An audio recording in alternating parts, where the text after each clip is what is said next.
we were asked originally to do a piece for the Queensland State Library, and as it's in this piece of land between Gulma and the Queensland Art Gallery, we were thinking that it has to be a site-specific work. One of the things that came to us there was, well, what kind of artwork would you put in the library that might be different from something else that you were going to put in either of those other two art spaces? And of course the first thing that came to mind was that it was Queensland's history that we were dealing with here. And so that's how we got into the idea of the windmill. The windmill was, for us, an icon of Australia, obviously.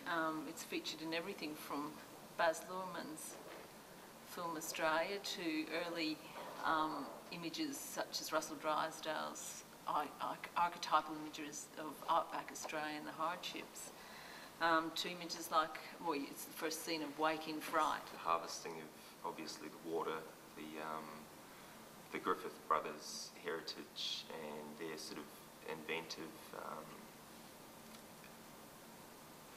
acumen and the whole inventiveness of Southwest Queensland. Yeah, Professor Pepper was a scientist who worked at the London Polytech, and he was a spruiker for the benefits of science. He came in the Victorian age. He was working in the Victorian age when people were very interested in spirits and spooks and communing with the dead, and the possibilities of an afterlife and what couldn't be seen.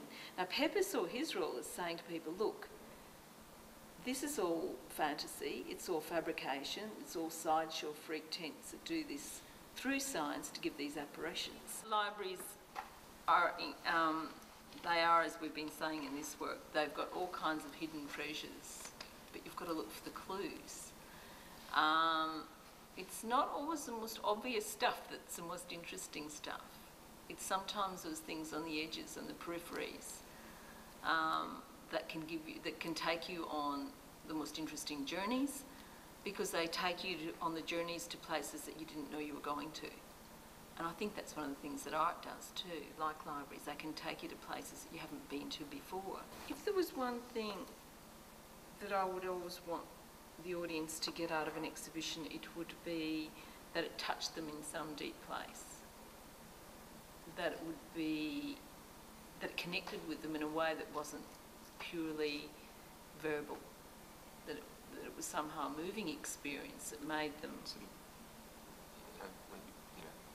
not get your hackles up, but sort of your goosebumps maybe. Just have some sort of emotional reaction